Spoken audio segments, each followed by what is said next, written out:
There.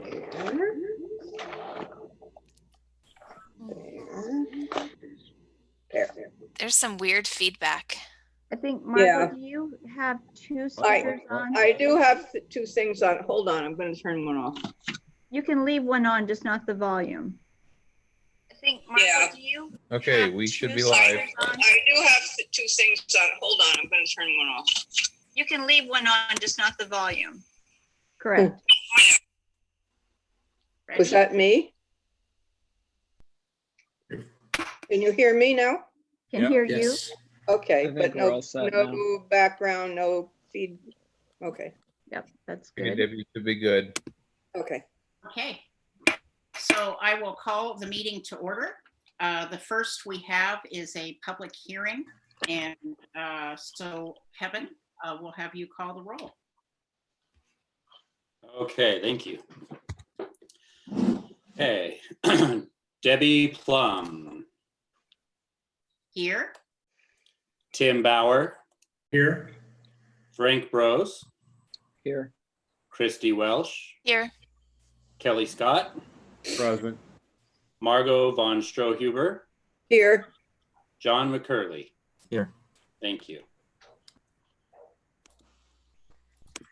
all right, so we have a public hearing, and so I need a motion to approve and support the issuance of approximately $2.8 million in school infrastructure sales services and use tax revenue refunding bonds. So moved. Seconded. All right, and I don't see any members of the public that might have questions, but discussion from us. So of course we know that in the last meeting, we set this date to go ahead and pass this resolution, which is to refinance our sales tax bonds. The $2,800,000 is the full amount, but that's not necessarily what we have left to pay. But they do the full amount that they can, just in case there is something that comes up that can get us to that point. And so that's what this hearing is for, is to go ahead and approve the refinance of those sales tax bonds. So just in case there was any confusion on what that was for. Evan, what was the amount that it's going to save us by doing this? Do you remember?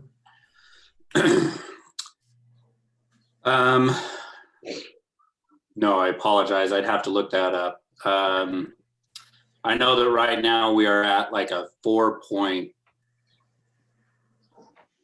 I'm sorry, I should have come more prepared. We're at like a 4-point-something interest rate.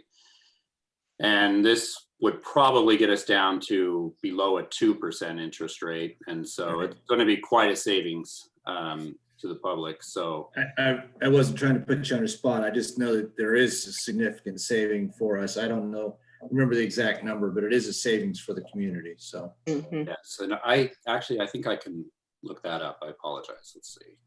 Rather significant when we go from 4% to just below 2%. Right. yes. Would that be in an email from Matt Gillespie? Yes. Would we have that information in some of that documents? So.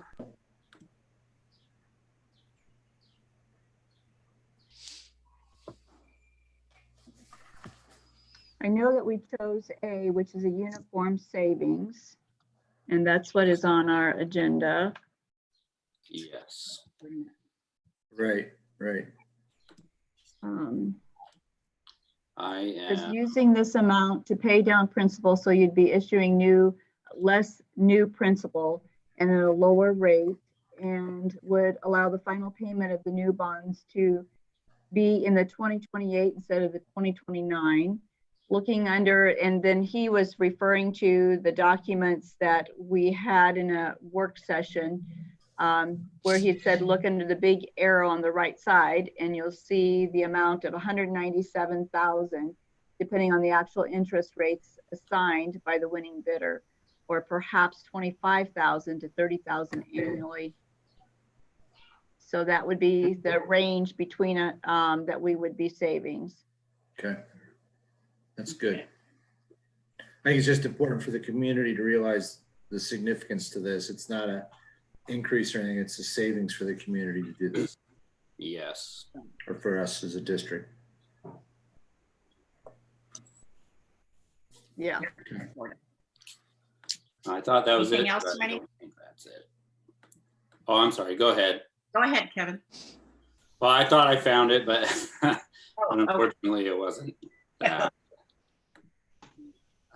Here we go. Okay, I apologize. It was A, Mhm. I believe. Right. And so total savings by the end of everything would be $197,933. Oh, so almost 200. Very good. Yeah. That is getting an interest rate of 2.25%. So it could be even more if we get a lower interest rate. Mhm. Especially right now with the rates going like they are. So that's good. Right, yeah. Very good. Any other discussion? All right, then, all those in favor of approving and supporting the issuance of approximately $2.8 million school infrastructure sales, service, and use tax revenue refunding bonds, say aye. Aye. Aye. Any opposed? Motion carries. And that would conclude our hearing on the refinancing of our bond. So I need a motion to adjourn the hearing. So moved. Seconded. So the public hearing is adjourned. And so next, we'll call to order the regular meeting of the Fairfield Community School District. The mission of the Fairfield Community School Board of Directors is One Fairfield, where relationships foster growth and protect learners, unlock individual potential, and serve every student every day. And again, we are in our Zoom format for meeting. I think we're all starting to get used to that format. And let's see, we'll start with roll call again. Unmute, thank you. Okay. Margot von Strohuber, Here. Kelly Scott, Present. John McCurley, Here. Debbie Plum, Here.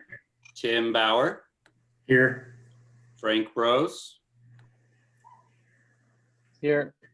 thank you, and Christy Welsh. Here. Thank you. Okay, so the first item up would be perfection and approval of the agenda. And there is a slight perfection in that item C in the new business will not be on the agenda tonight. That will come back at a later time. And so otherwise, that's the only changes that we have. So I need a motion to approve our agenda minus item C. So moved. Second. And all those in favor of the agenda as it is minus item C, say aye. Aye. Aye. Any opposed? Motion carries to approve our agenda. Next would be our consent agenda. One moment, let me get my paper straight here. And so I need a motion to approve the consent agenda as presented. So moved. Second. Okay, all those in favor say aye. Aye. Aye. Aye. Any opposed? Motion carries to approve the consent agenda as it stands. And I believe that's going to take me to any old business. I don't believe we have any old business. And so then we would move on to public participation.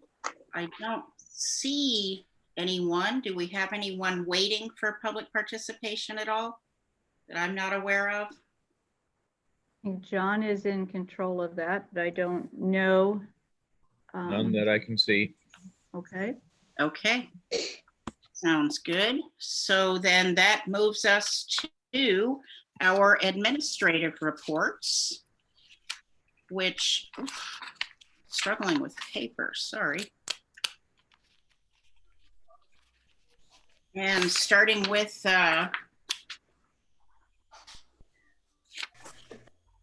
quite a lot in our admin reports this time.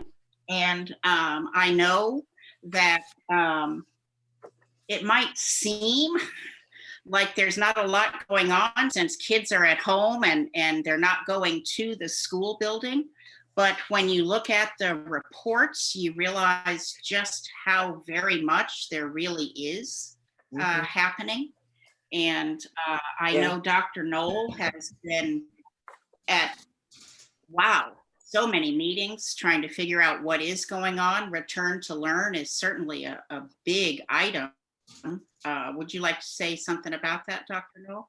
Sure. Well, and first I wanted to say that I know that the administrators, it's just unbelievable the amount of hours and extra time that they're putting in, along with the teachers. I mean, everyone that is doing this, everything that is going on is heavy lifting because it's never happened before.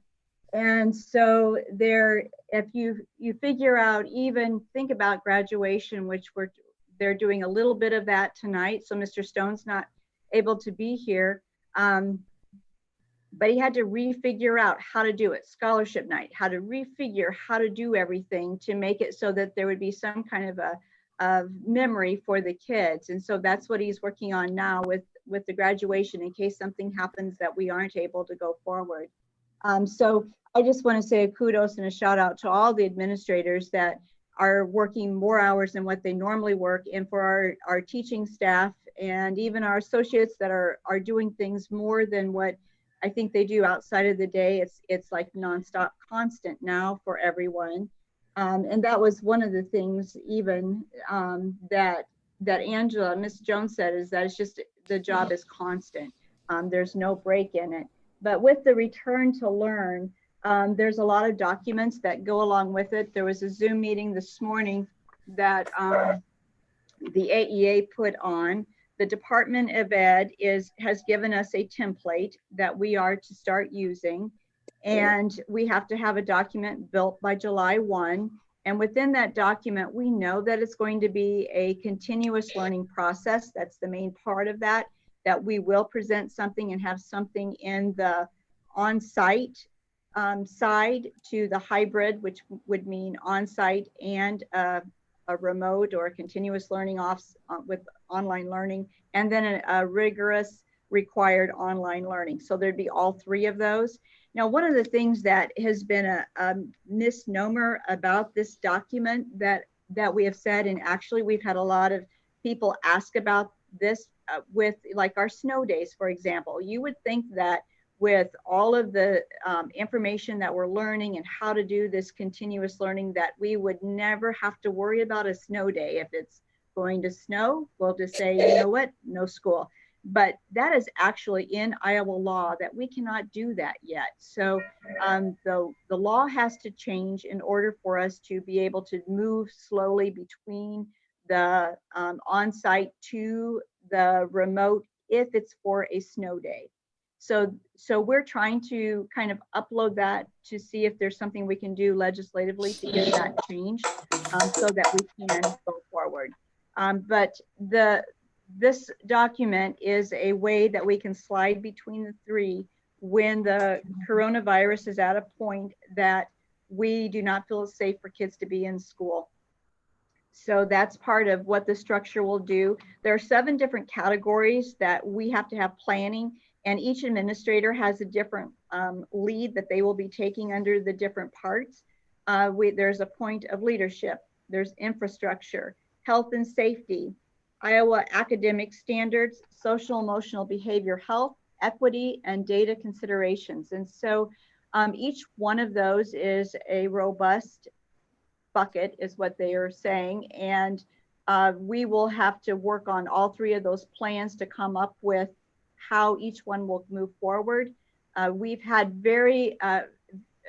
a lot of teaching staff and associates that have said they're interested in helping to build our plan for Fairfield. And each plan from the Department of Ed is saying that there will be 326 different plans. So they might have similarities, but each district is in a little different place. And so we will be looking at how each one of those will fit for what we need to meet our needs of our kids and our staff in Fairfield. So we have, that's part of that return to learn document. And again, it's going to take a lot of meetings and getting people involved and moving forward with it. Lori, can you tell me, what do you mean by continuous learning? Sure. The Department of Ed is saying that for continuous learning, we need to have a template that will meet the needs of the Department of Ed. They have to approve a continuous learning platform where students would be remote from school. So the Department of Ed is using continuous learning, remote, and online kind of interchangeably with words. Okay. So, and I think each one might have a little different meaning, but the continuous learning means that we're going to continue our learning in a remote setting, on an online setting, when it is not safe to have students in school. So is part of the return to learn document that you're going to be putting together going to address, say, like the kids who didn't get their last quarter of Algebra 1, but are going to head into geometry next year? Is that what it is? That is under the academic part of it. And we are not just, it's not just our district that has to deal with the same part. It is all of the different districts across the nation have to figure out how they're moving forward with that. And within this, the Iowa Academic Standards is under that title, that bucket. And within that, they're going to review and they're going to observe, they're going to test, they're going to figure out where the kids are and then move forward. That is part of that plan. And I know that, for example, Pence, they're ready to go. They've been working on where the kids will be and where they need to go for the next year. But all of that will come out in this Iowa academic strand that we will look under that part of it. And we do have teachers that we will have on those that are equitable representation of every building, so that we can make sure that we're trying to make sure we're meeting the needs of each of the different buildings, because they are different. Preschool is different than a junior or senior. So we want to make sure that we're having all of those conversations. So that will be part of that, collecting all that information and looking at what we're ready to do as soon as we do get students in front of us for next school year. So there's a lot of variables that yet to be determined, but I know even the schools that are doing mandatory learning, they're struggling significantly with engagement. I mean, even though they say they are, they're really struggling. It's just not happening. So are the AAAs helping to coordinate this statewide with the benchmarking on what's working, what's not working? I mean, there's so many variables as we've talked over the last few months. Do we have an idea, for example, when the remedial learning is going to start, so parents can start thinking about, is that going to start at the end of August, the 1st of August? When might that all occur? And then, you know, because there's more to it than, you know, I saw some information on broadband. You know, they're giving out these hotspots, but now they're starting to take them back because it's not working. And so We're trying to develop so many things in just a short period of time. And, before you know it, it's going to be the 1st of August. Yeah. Yeah.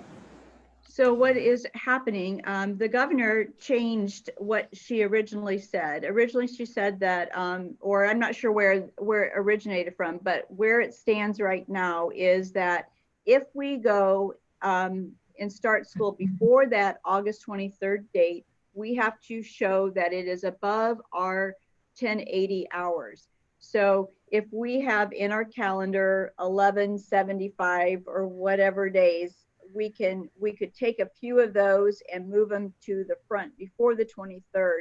But whatever we have has to be above and beyond the 1080 an hour. So we can move part of that. And again, I think that's part of our return to learn plan. Once we kind of look at that part of it and backwards design some of that timeline, knowing that July 1 is when this is due, I really want to make sure that we're getting the input of a lot of our stakeholders to know what's going to be best. Right now, they're still saying that if anyone is doing summer school in any format, it's still, or like our extended learning for some of our students with special needs, that needs to be remote and virtual. So we cannot put kids in front of teachers at this point yet, according to those guidelines.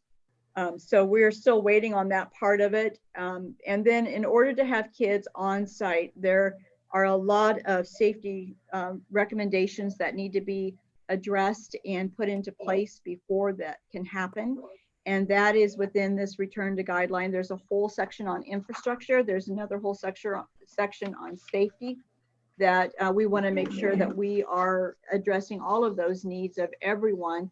Our first utmost is our safety and health of every individual before we take steps. I want to make sure that as we move forward, we're looking at that. What is the safety considerations to look at? To me, that is the top decision, is how everyone will be safe as we move forward. And then we'll go from there. We've never been through a pandemic before. We don't know really the whole outcomes of it. And I want to make sure that we're looking at what our public health is saying is the safety part of that, what the CDC is saying, what the World Health is saying on safety. I don't want to do a misstep and have some problems where we're an area where we've helped to create more cases. So safety is our number one.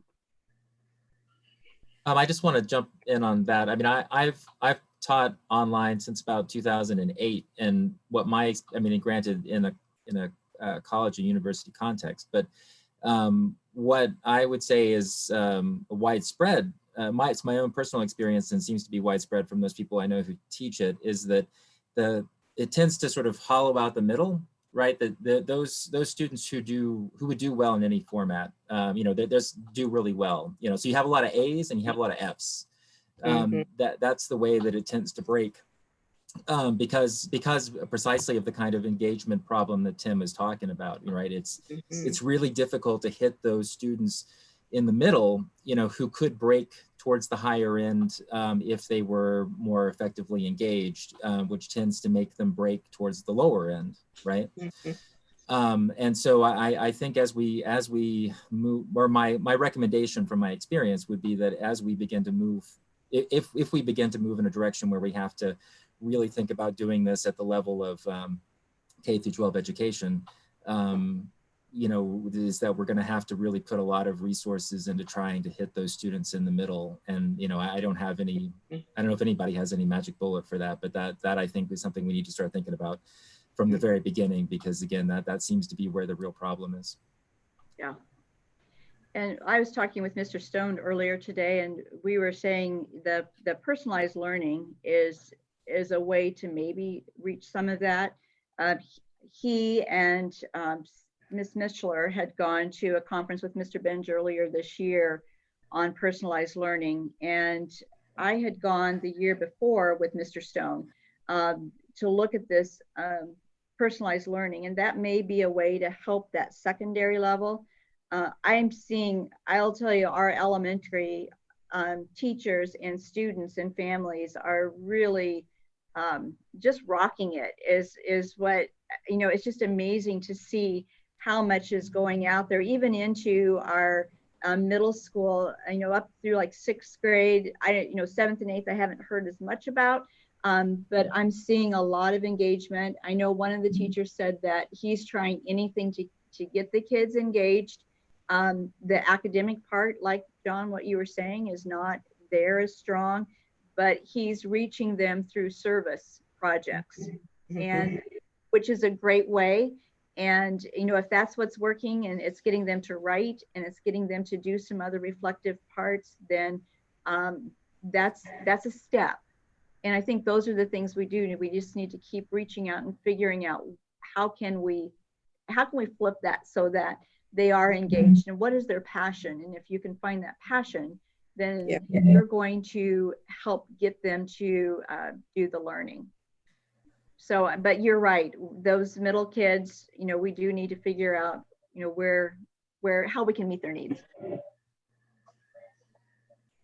I really, there was a lot of stuff that I really liked in the kind of explanation about the teams being formed at the different buildings and how information's coming in, you know, from the Department of Ed, and all that stuff seems really promising to me. And of course, I have a million questions that I'm sure everybody does about how it's all going to go, but some that I kind of bubbled to the top were just about, as these return to learn plans are formed, are there going to be drafts maybe that will be available, you know, as the plans progress? And, you know, will there be an opportunity for parents to share concerns or requests that they want to make sure in the drafts? And how frequently can the board see the updates, things like that? Good questions. And I know our meeting this morning that we had, which I thought it was supposed to be 2 hours, was an hour and a half, because they were asking, what questions do you have? And there were no questions. It was just looking at the overview of the first draft of what the Department of Ed had come through. And their paperwork, I mean, we can put it as a Google Doc. It definitely will be a work in progress. From our AEA, it's this document.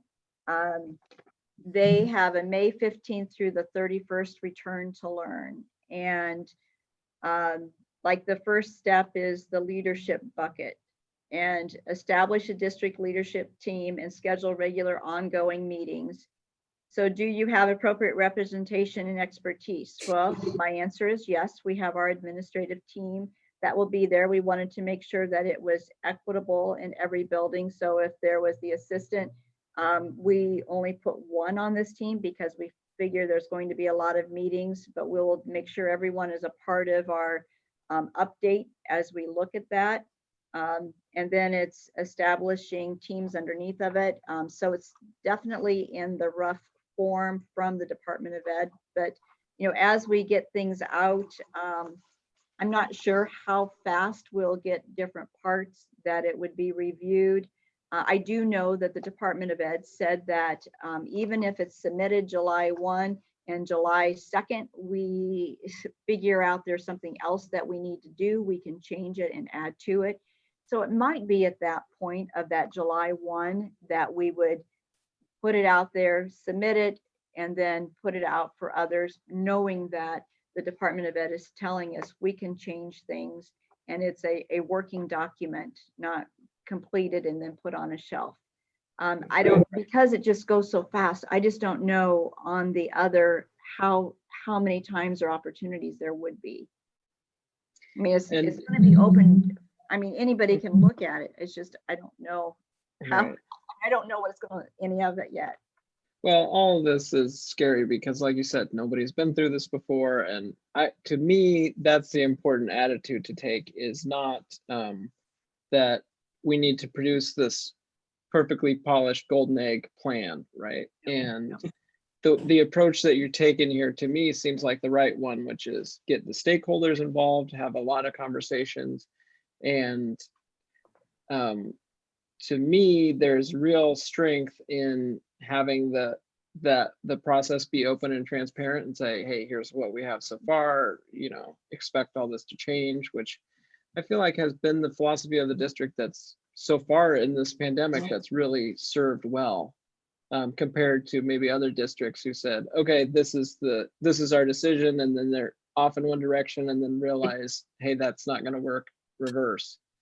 If it's something that I assume the board will need to approve, I think it could be valuable to see some version of it, in advance of that July 1st deadline. Although I hear what you're saying, it's like blink and it'll be July 1st, right? Right. Well, and you do have, and I know that I have linked it in the parent update and in the staff update, the Return to Learn support document that is from the Department of Ed, which is this document. And this is the one that we will be looking at in order to help us make some of the decisions. The thinking, this is a support document. It is not the end all of everything, but it is what we are using as our thinking to move forward in the different buckets that they have. And so that's, I would say that this would be a great document to start with and to read so that we can, and if there's input or things that you see a part of that, this is where we're going to use a lot of their ideas and support from. There's been a lot of the superintendents have also gotten plans from other states to look at, to pull and glean different ideas that we can try to make ours as we move forward also. So, I think this would be a good start. And until we know more about what we're doing, our admin will be, we have a meeting tomorrow morning. I know several were able to hear the AEA today and listen to that Zoom meeting. We'll kind of go from there, look at our teams, get that solidified, and look at trying to get some of the dates laid out that we will be using to move forward. And I maybe clawed on a little too hard, but when I saw in your report that, this is expected to be a document that will continue to change even after July 1st, right. I really imagine there may be major changes, Yeah. after July 1st. And I would expect it to be more of a living document rather than published with tweaks, So. Agreed. Yes. Agreed. Yeah, As I a think it can't be anything Sure, I like gotta that. say, What, Debbie? I, as a former teacher, it's mind-boggling to me that in a span of 2 months, everyone is going to be able to come up with something that they've never done before. Right. And just from scratch. And that's such an undertaking. And the I think it's 2 months that we've had so far has been rather amazing to see what they've come up with already. I was pretty impressed looking at the creative ways the teachers have used to try and get kids involved. Yeah, they have. And in the parents update today that was sent out, Mr. Shank's 6th grade team, the kids put together they wanted to do a thank you. And again, it's that service project that the kids were doing. And so what Mr. Shank did was just take all of their different little video clips and put them into one. But what a neat way. And it was sent to the hospital. I know the hospital received it today as a thank you for the essential workers from the 6th grade class. And so, what a neat activity that they had done. I've seen the teachers that have been like in our basement doing Zoom sessions with their students and just doing check-ins because they don't have internet at their home to try to connect with kids. So again, it's just been amazing. I agree, Debbie. They're doing such hard work that it takes double time to do any of what they would normally do. I love the flat Stanley Yes. pictures of this teachers that the kids get. Uh-huh. That was cute. And Very fun. thing too, I wanted to mention was the sixth grade classes that are pen pals with the people in assisted living. And I know my mother-in-law has been a recipient of that, and it has just been thrilling to see her talk about it. And Oh, sweet. the questions the student asked her jogged her memory on so many things. It was amazing. So it was like probably benefited the sixth grader, but certainly benefited that 90-plus-year-old too. Yeah. So Those are the great things that are coming out of this. And I think they do some of those awesome things during the school year too. It's not that they don't, because I know they do. Yeah. that is true. Have you had a lot of progress on families coming in to get belongings from the school buildings? Is that I know that maybe even updated since the report came into the packet. Yeah, I know that I see Matt and Laura are on here, and I'll say the middle school had it very organized where they had teams of people go into the lockers and to get the supplies, and then had it all alphabetized and walkie-talkie, and the families would drive up, they would deliver the package to those. So that worked for them. For Pence, I know they had it all lined up in the gym and families were able to come in and grab their items. And I don't know if Matt, Laura, or if Angela's on there, if either of them would like to talk about that. I know that Mr. Stone is not, they're there getting the things at the high school. So John, I don't know if any of them would like to say anything that you can unmute them or.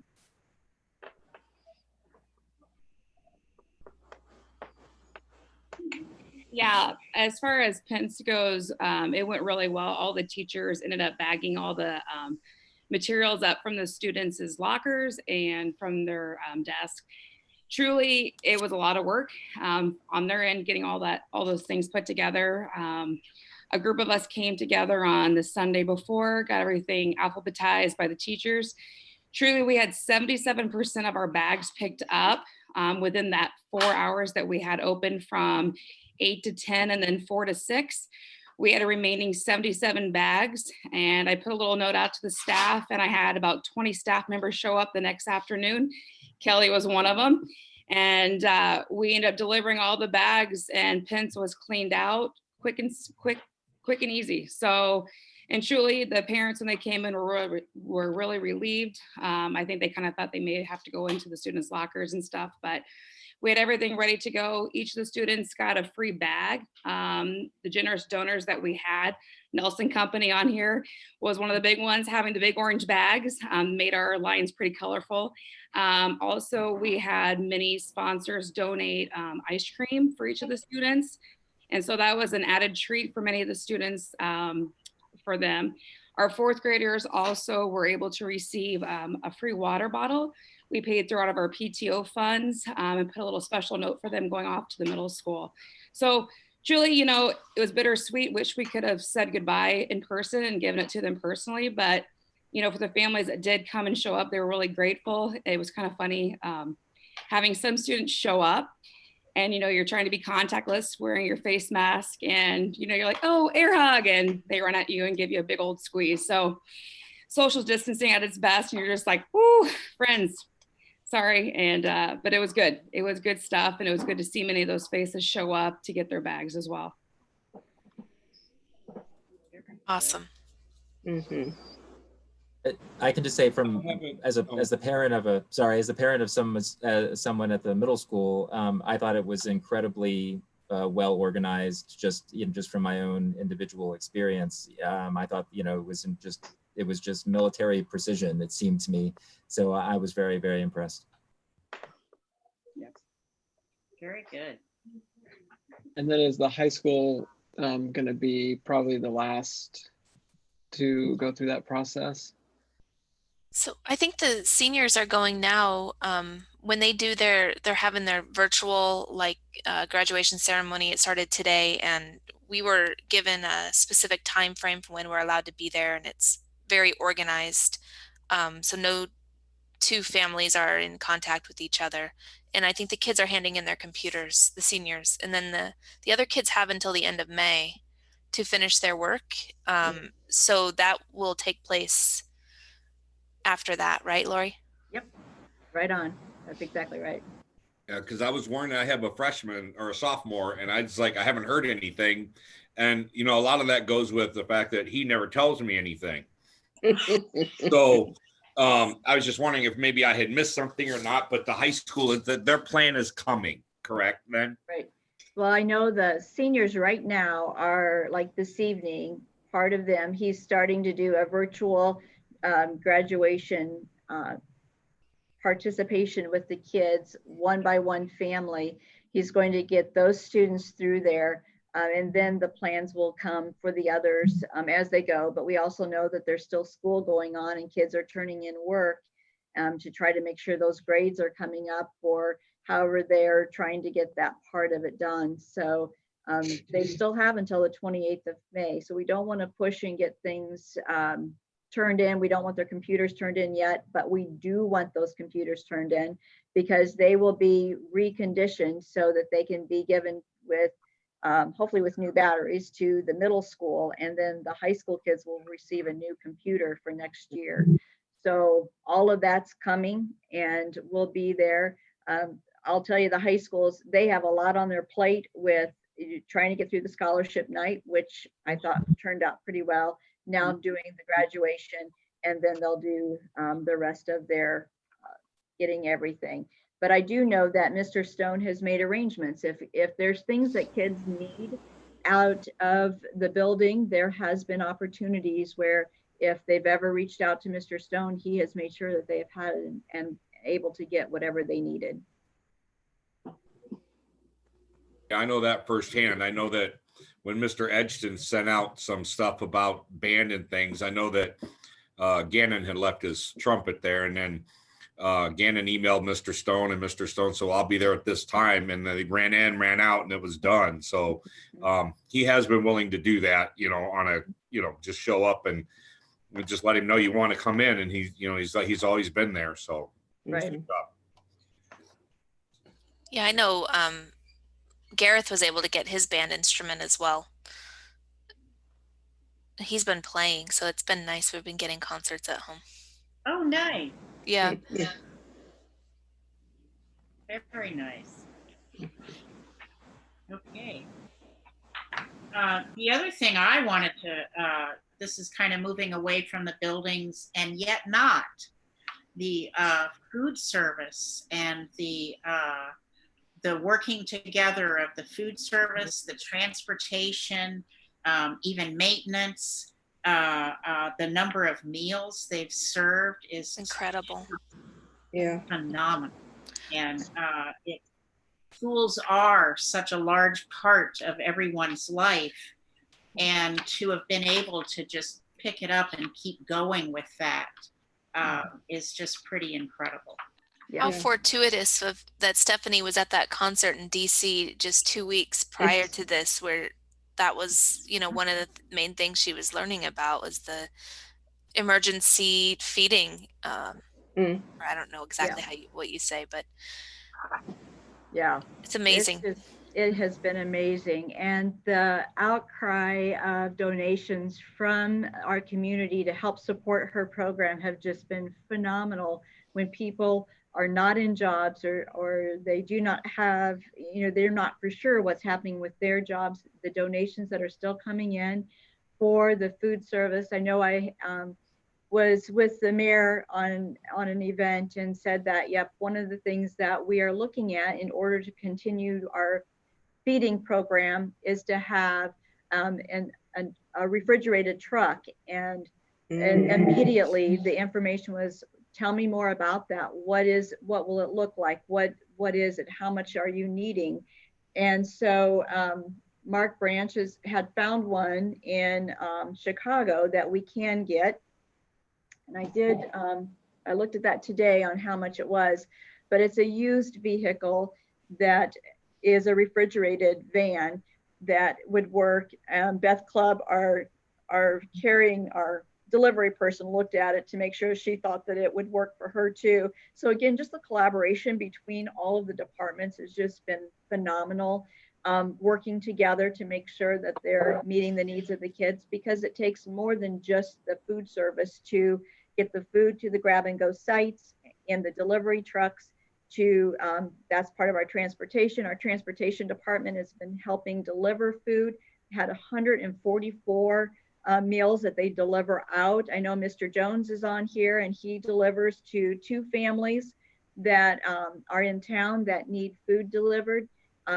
And they're reaching out to make sure that they're meeting all of those kids' needs and getting that service to people, because we know it gives them something familiar that the kids are used to seeing, that they enjoy, and we're making sure that we're feeding the kids. So Stephanie's just her leadership in that part has just been phenomenal. We're so lucky. Yeah, we are so lucky. Yeah, we are. Dr. Knoll, I just have a question about that. Well, sorry. And again, this is just based on reporting I read. So again, perhaps you just don't have any information about this, but it sounded like there was going to be some changes to the federal SNAP program during the summer. And I wondered how that might affect what we're doing here in Fairfield. I know that there was an extension that just went through August 31st, that the summer program, we can continue serving kids with the grab and go. The state is still looking at that on our level to fill out the application and to get that part turned in. So that just came through on an email today that the state did receive that guidance, and they are looking at that application to get it filled out. So we're waiting to make sure that we have all the right information from our state before we disseminate that to our community on how it will look and what it will be. But it sounds like it could be very similar to what we are doing. So that's one part of it. And then with the SNAP program, kids that are in, that are students that receive the SNAP assistance are then going to have some other funding from the government. So that won't come through us. That will be through the SNAP program and through that part. It won't come through our part of it. It should just kind of be almost like the stimulus check and show up. Is that the additional $279 that they're going to put on an EBT card? Yep. For the families? Yep. And if they don't have the if they're not already receiving SNAP, then they'll get a separate card in the kids' names? That I don't know, that part of it, but I do know if they have that SNAP card, then they'll receive that. I read that Yep. somewhere. Now, is this the same program that we've done the last few years all summer long, where we're feeding kids and things? This is the same program. We haven't added or anything like that. It's the same. It'll just look different because we cannot pull the kids together in one site until that's released. So until that's where we can have the kids eating together, it will be in a grab and go site. And that's why it's so important to have that refrigerated lunch truck. And along with that, we still had 4 sites that we were going to last year, where we would have the rec center, the library, and the middle, Pence, and then one of the apartment complexes. So we will keep the same stations of where we are now, because families are used to that. I would not want to switch those to a different place. And Stephanie is in constant contact with the Department of Ed and the food service to make sure that whatever we are doing is following all those guidelines. And then I read her director's report, and I was a little confused by it. Was she saying that it was looking like we may not get reimbursed for some of our food, our meals and things, that it's looking like we're not going to have what we had in the coffers because of this, and she doesn't expect there to be a replenishment of that? Or yep. Did I read that right? Yep. And what it is that we're used to having like $30,000 more of students eating. So we're not getting that reimbursed on that part of it. So we're not having that amount of money that's coming in that we would normally have come in. We are getting reimbursed through the Department of Ed and through the federal guidelines, USDA, for the meals that we are feeding through the COVID-19. So we are getting that amount of money, and it will help us to break even for what we're paying, how we are paying people and the food that we are purchasing. But we're not getting that revenue that sometimes we would get that would help them move forward. She's always working towards trying to get new equipment for her staff, to get like the Convy ovens and different equipment that would help make their jobs easier. And so as she was building some of that up, that was what that was for. That purpose goes right back into making sure that she's feeding kids more efficiently and better quality of food. So she's losing money from that part of it because of being closed. And that's why the SNAP program is looking at helping to reimburse families differently. Okay. All right. So back to that, I'm make sure I didn't miss something there, because the equipment has to come out of the food service fund, right? That can't come out of different funds. So, okay, that's going to be it's going to have a long-term effect to it then. Yeah, yeah.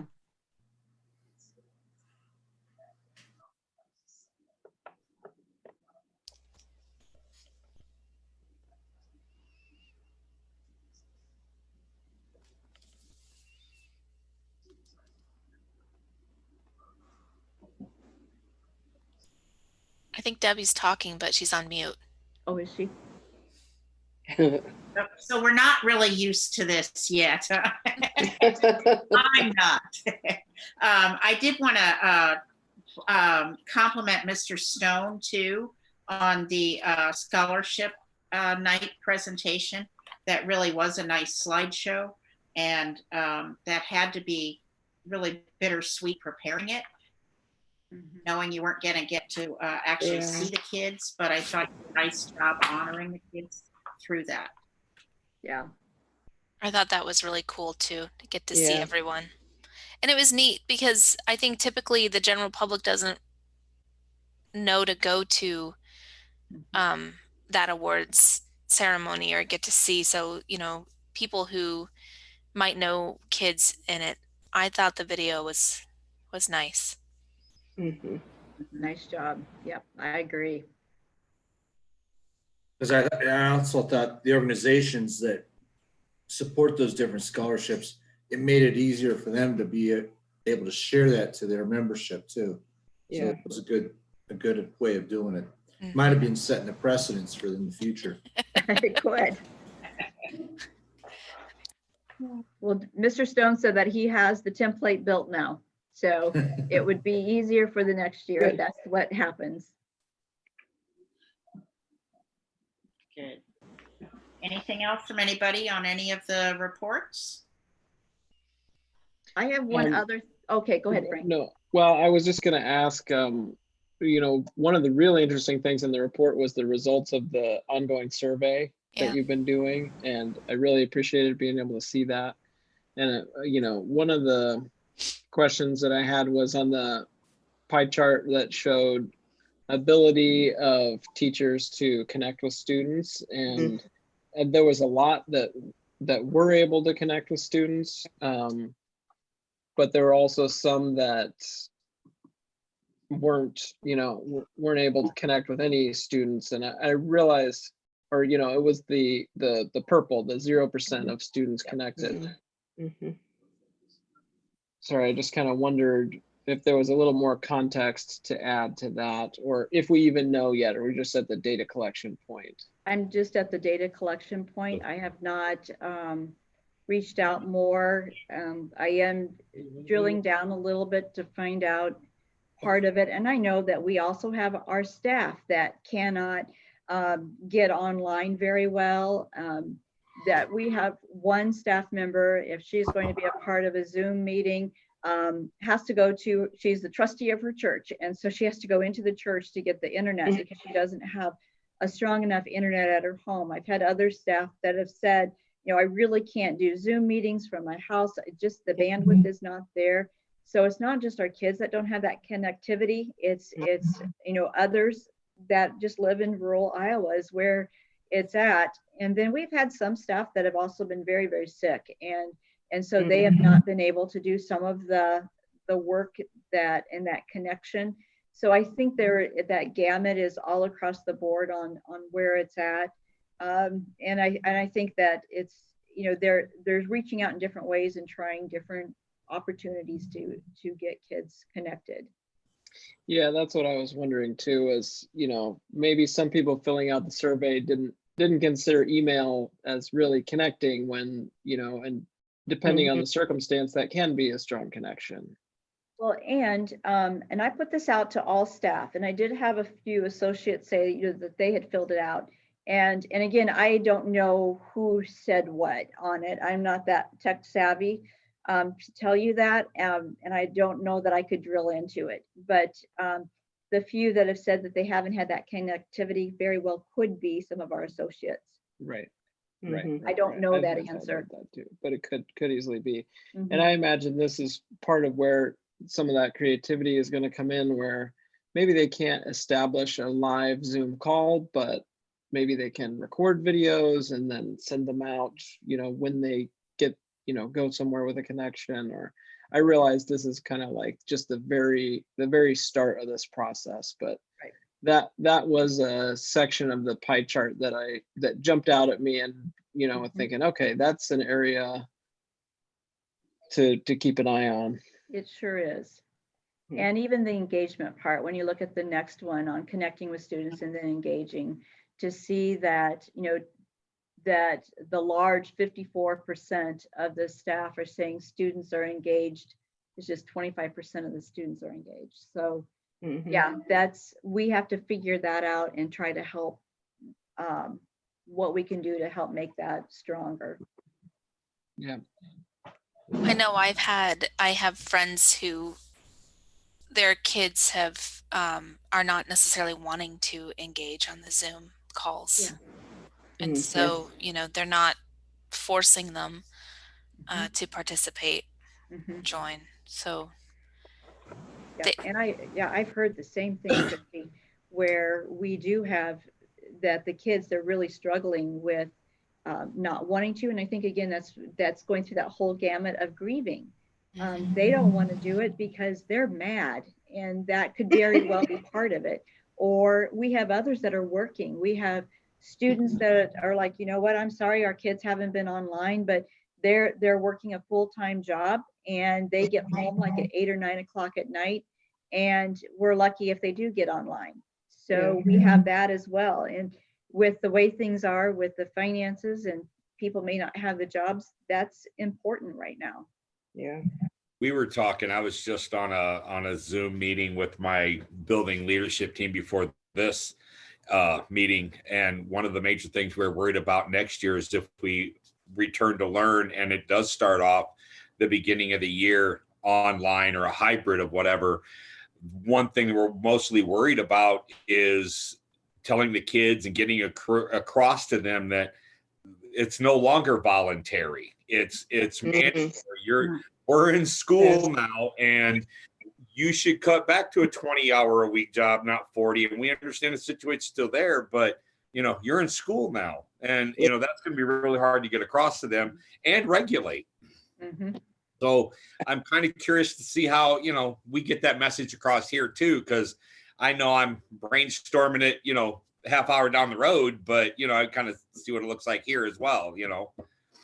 So that's going to be difficult. That's a real hurdle to climb in a couple months.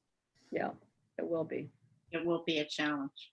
Well, I really appreciate you sharing that data with us, because I do think of it as, without the information, you don't know where to focus and where the challenges are. So I think it's really positive to have that survey and share it. I just think that's great. And it just kind of confirms some of the things that we see are concerns of how's this going to work going forward. Right.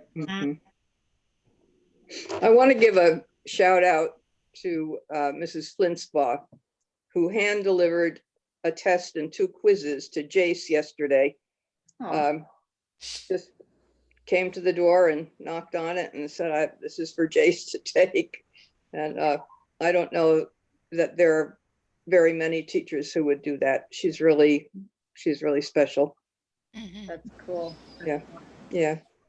She was here Friday. It's probably about 5:30, I think, is when she left here. She was helping some of the students with the AP online exams. So definitely, and again, it goes back to, I would say that all of our teachers are working so hard at trying to figure out ways to make those connections or to help make some normalcy of what they're doing. It's very much of a challenge, but so many are meeting the kids right there and are pushing forward with that. Yeah. You mentioned AP test right there, and I know there was some articles in the Wall Street Journal as a nationwide or global issues with AP testing. Oh, really? Oh yeah, the system would not support all those students taking the test. There would be interrupted bandwidth issues on both ends. So just to read those kind of articles from a nationwide perspective, it's not just Fairfield, Iowa. This is New York City and places. I know Gareth took his AP Calc test and didn't have any issues with it. I don't know if any other students in Fairfield, if they had issues or not, but we've had some. Submitting their answers was an issue. And Debbie, would you say? Okay. Submitting their answers is what seemed to be the issue. And this week, when they take the tests, because it continues this week for the other subjects, they will be able to email if they're unable to submit it through the system. Oh. They have to email it, right? Then each kid has a secure individual email address. And I can't imagine being AP trying to figure all that out, but that's what they do. And but it was interesting. Again, even at that level, I mean, AP testing is an international program, and their stuff isn't necessarily working, and they're working at trying to make it work. And it's rather amazing just how hard everyone's trying to make this stuff work. Yeah. We had a few of our English students that were taking the AP English didn't get things submitted up online the correct way. So, and they've been pretty flexible too with what how they're letting kids try to resubmit things to get it up to the AP center. So I think they're learning just like the rest of us. They're struggling, but moving forward. And as we try things, let's try this. Let's make it a little better. Great. I just also want to put a shout out to Mr. Kramer for his art video with because the kids didn't get to have an art show. So he made a video of all of their, and we have amazing artists in our district. Yep. That was just such a neat thing. He sent it to me today and I put it in the staff or in the parent update. So it is out there in the parent update as well for tonight. And again, wow, our kids are so talented in so many ways. It's just to see that artwork and to know that we've had kids that have gone clear to the governors and have been chosen throughout the years, and a tribute to the students' talents and a tribute to the teacher being able to draw that talent from the students. So some great. Thanks for sending that to me, Christy.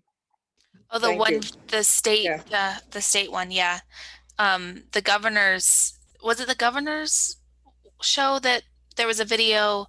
Yeah. And we had several students in our district who were on that as well. Yeah. Yep. Yeah.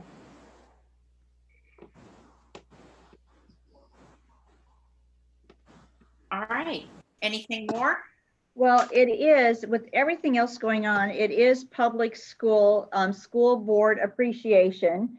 So I have these. Lori, we can't see it. We saw a hand. All we can see are your hands holding it up. Like it's the background. It just Oh, the background makes it not there. Yeah. Yeah. Shoot. Okay. Well, okay, so I will read it then. So it's public school proud school board members. Thank you for your service and dedication to Iowa Public Schools. So I have a certificate for each of you that that we will get you. They'll be here. You can pick them up, or we can get them mailed out to you.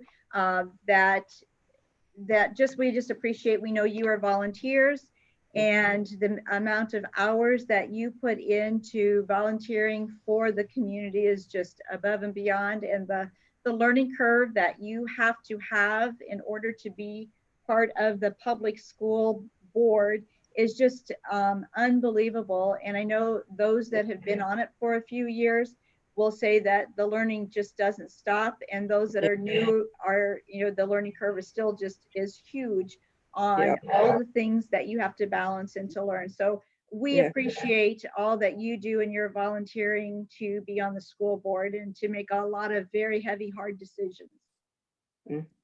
Thank you. Thank you. Yeah, thanks. You're welcome. That was the end of everything I have. Okay. Oh, I want to say, Lori, I appreciated your letter to the editor with the graph that you submitted.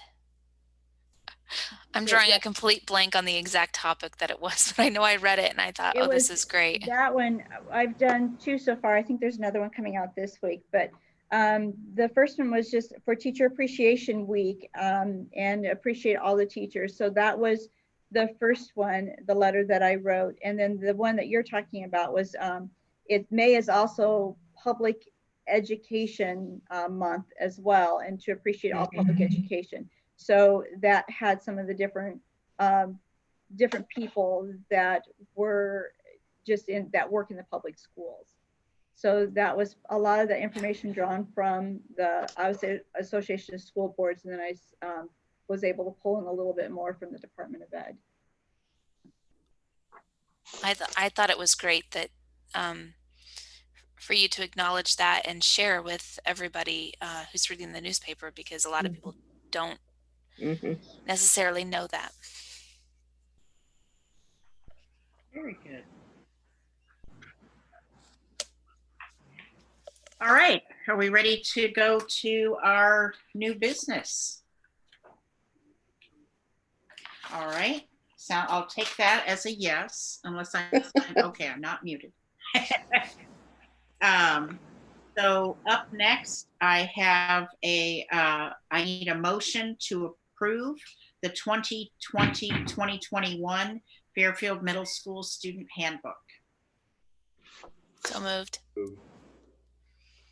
Second. Okay, and you might notice there was just one change made there. And so any discussion past that? All those in favor of approving the middle school handbook, say aye. Aye. Aye. Any opposition? Motion carries. And next, we're to page 277, if you are keeping up with me. I need a motion to approve the 2020-2021 Fairfield High School Student Handbook. So moved. Second. Okay. And here there were no changes other than the possible staff members and dates for testing. And any other discussion there at all? All those in favor of approving the high school student handbook, say aye. Aye. Any opposition? Motion carries to approve the high school handbook. Next, I believe, is the item we pulled. And so last but not least, I need a motion to approve board policies at the second reading, which is 401.14, prohibition of texting and talking on handheld cell phones while driving a district vehicle, 401.14E, Fairfield Community School District texting on handheld cell phones while driving policy, 403.3 communicable diseases for employees, 415.1 COVID-19 pandemic temporary supplemental policy, 505.8 parent and family engagement, 507.3 communicable diseases student, 507.6 student insurance, 507.9 R1 wellness regulation, 604.1 private instruction, 607.2 student health services, and 710.4 meal charges.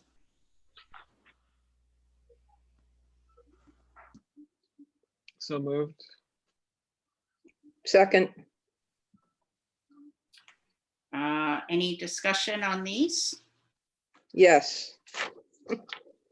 I'm looking at the communicable diseases students on 507.3 What page? and number? 323. Yeah. Here's my question. That first paragraph, students with a communicable disease are allowed to attend school provided their presence does not create a substantial risk of illness or transmission to other students or employees. The term communicable disease will mean an infectious or contagious disease spread from person to person or animal to person as defined by law. Is this including COVID-19? There is some new updates that are coming through with the COVID-19. This is still what we have that we know of, and what we know from everything that is happening. There will be more guidance that comes out, and we may have to have a temporary type part that is put in place with the COVID-19. That's not what this is referring to. I know. It's written before that. Right, yeah, but I'm just wondering if we pass this through, that someone is going to say, it says here that my kid can go to school even if he does have a communicable disease. And I where You know, They're pretty clearly of a substantial risk of transmission if they have COVID-19. yeah, we'll see. I kind of feel like the COVID-19 falls into that paragraph, first paragraph, in my opinion, but You don't think it does, or it does? I think it does. Yeah, yeah. I'm thinking about the But people that I bump into in Hy-Vee who are, think that they're immortal and don't bother with a face mask and don't bother with taking space or anything like that, that those guys are going to show up and they're going to press for their rights to just appear and be themselves, and they don't care whether they're sick or not is immaterial to them, and whether they get anybody else sick doesn't matter either. And that's I not the agree, Margo. majority. That's my biggest fear in the fall or anytime right now is that. Yeah. They think they're above it. Yeah, yeah. Well, it's, goes with the age too, but still, it worries me that there are kids who will push it to the extreme. Anyway, I just thought I'd bring that up because I'm curious. No, I agree with you. I think that will happen, and that's not going to be a once or twice, right? It's going to be a conversation that is continuous, and I actually think that's one of the real strengths of our district is how to, bring all those people to the table and say, I realize where you're coming from, but in order for us to have a safe environment and Yeah, and that will have to happen hundreds of times, I'm sure. yeah. And I also wonder if it might be one of those things, and I say this as a member of the policy committee, if it might be worthwhile for us to just to go through and see exactly where all those policies are. Honestly, the reason I say this is that when I was in high school, I let somebody borrow my shoes. At which point I discovered that there was a policy and a health code. It was a health code violation to have somebody walking around without shoes on. And so my presumption is that there's probably some bits and pieces of policy out there that we should know. We should know where all of our tools are in our toolkit when this presents itself, because we might need to be able to pull them out when we need them. Yeah. And I would rather have a temporary COVID-19 policy that addresses this, because there can be students with, certain infectious diseases that are completely controlled through prophylactic drugs, et cetera, right? Right, yeah. That are populations that tend to be misunderstood. And I wouldn't want to change a policy like this to make it harder for a student who, although they do have a communicable disease, is not a risk of illness or transmission and might be discriminated against because they have a disease like that. Yeah. Yeah, agreed.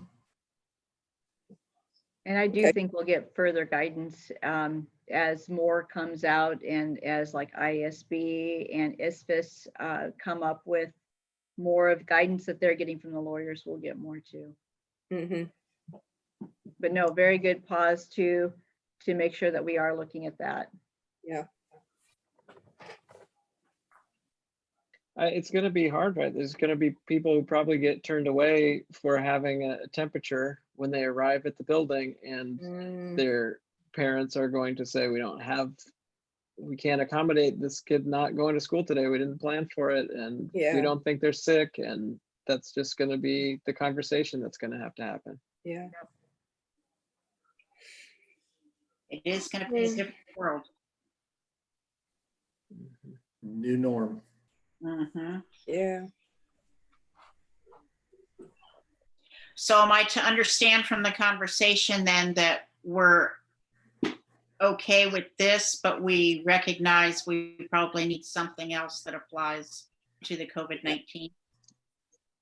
Yeah, I guess that's why I brought it up. I just think, Thank you. for you bringing know, just to be aware that that's there and be thinking about what we're going to do come fall, or whenever we come back to school again. Hopefully fall.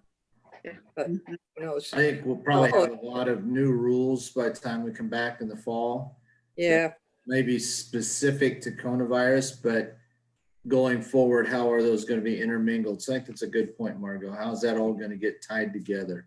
Yeah, I just remember back to AIDS and what happened with the AIDS epidemic when I was teaching in California, and there were really some unpleasant conversations about kids and or teachers who had AIDS who were positive. So it will happen. Yeah. It's true. Okay, are we ready to vote then? All right, all those in favor of accepting those policies on second read, say aye. Aye. Aye. Any opposition? All right, motion carries to pass those policies. And I believe that brings us to the end of tonight. We have our highlights section. And I'll start, and then we'll go around how I'm seeing you. How's that? And I just want to say thank you to our staff for working so hard to make such an untenable situation as tenable as possible. So that's the highlight to me that I really gleaned from reading those reports and everything. So thank you. Kim, you want to go next? Is everybody looking at it in the same order as me? No. It's hard to tell, I think but I I have will to go call next. people out. Okay, so Tim, go ahead and then you can hand it off to somebody else. How's All that? right, I can do that. So, by the way, Christy, you're gonna be next, so just start prepping, because you're next on my screen. I just want to thank everybody in the district, the administrators and the teachers. You know, we keep hearing some of these squeaky wheels in the community. The communication's there, the information is out there. there's a lot of it, a lot of information being communicated, not only locally, but statewide and so forth. And it sometimes gets hard to decipher what all we've read because there's so much. And I think Yeah. what I'm getting and the bits and pieces, and I know there's even more that I don't, as a parent, but not a parent with students in the district, it makes it, you don't always get everything, but I think everybody's doing a wonderful job, and I really appreciate the teachers, what they're doing. You know, the flat Stanleys of the teachers, I thought, what a novel idea. And that's just, Mhm.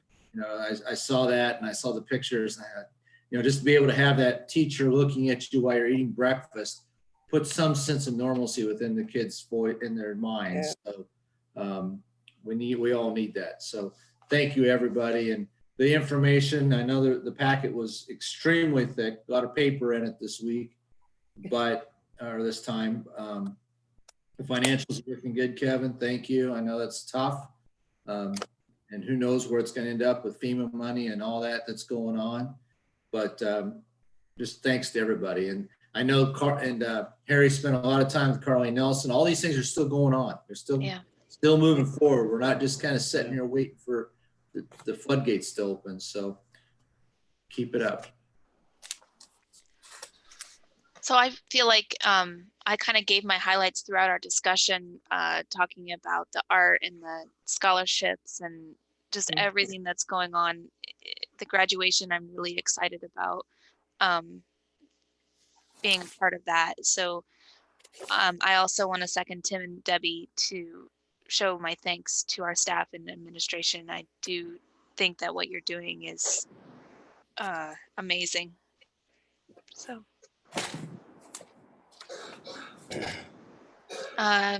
Margot. I knew you were going to say me. I think I loved best about this packet all these pictures of the kids with their scholarships. And did Gareth manage to get his picture in? Well, so no, What happened there? he won the Democrat scholarship, and Yeah, I know that. they had they did not get it to Mr. Stone in time for him to be in that packet. So I wondered about that. yeah, but it was great. We got to surprise him the next night. He was totally thinking he didn't get anything, and then there was that surprise for him. So yeah, it was great. Yeah, I loved his application. Oh, I didn't get to read it, so yeah, that's cool. Thank you. Okay, that's all I've got. Who's next, Margot? Oh, that's right. I have to call on somebody, don't I? Frank. Okay. Well, I really feel like one of the things that jumped out to me going through the packet and just what's been happening in the district the past couple of months is definitely everybody, the entire staff is stepping up to this, unprecedented event, but also we're kind of seeing the results of the past few years of investments in different areas that they're even able to step up in some of those ways. It's really boring to reevaluate learning management systems last year, right? This year, it's not boring at all. It's the most exciting thing that everybody's talking about. And, because we've been doing that kind of work, right? And same with Stephanie's food program, like that for the people who were affected by it, the past couple summers, that was important. But for a lot of people, it's just kind of oh, that's nice. And this summer and this spring, it's been a big deal. And those investments were in place to allow the district to really execute on that stuff. And I think we're going to continue seeing that next year, where you can't just go from 0 to 60 getting distance learning and getting that many devices to that many students. And we don't have to go 0 to 60 because we've been hitting that accelerator for the past couple of years.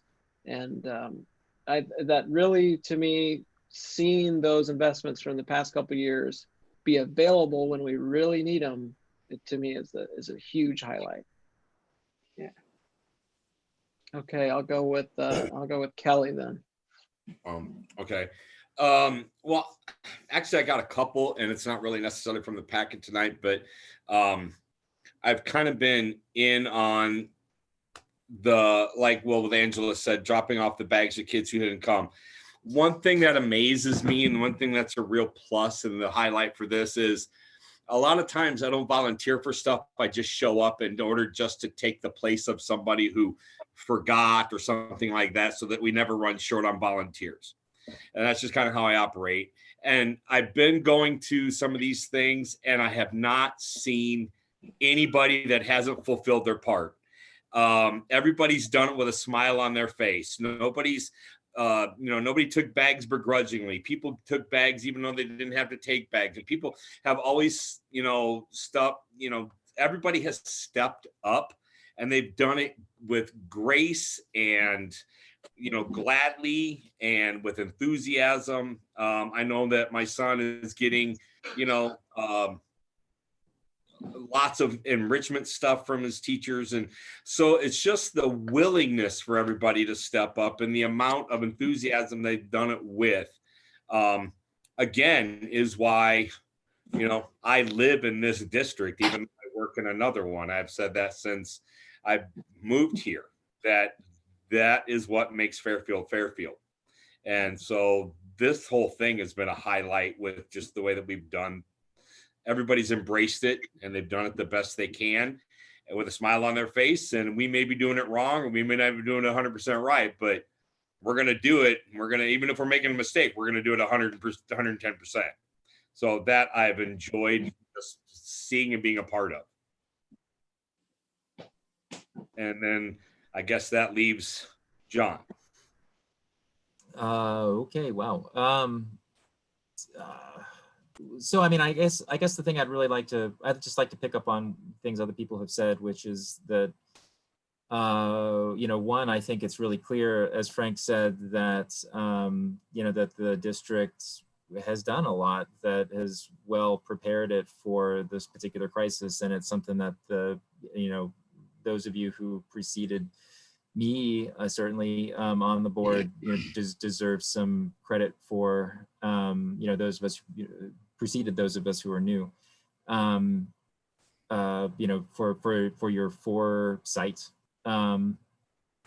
is clearly paying off. And, the other thing is that what has already been said, which is the degree to which the staff overwhelmingly as a whole has stepped up and done, great work in very difficult circumstances. Unless there are things that are, well below our radar, it just seems like, the district is performing as well as could possibly be expected under very difficult circumstances. And I think everyone should be committed for that. Awesome. Very good. All right, well, with that, we're through. I need a motion to adjourn. So moved. Seconded. We're adjourned. Have a great night.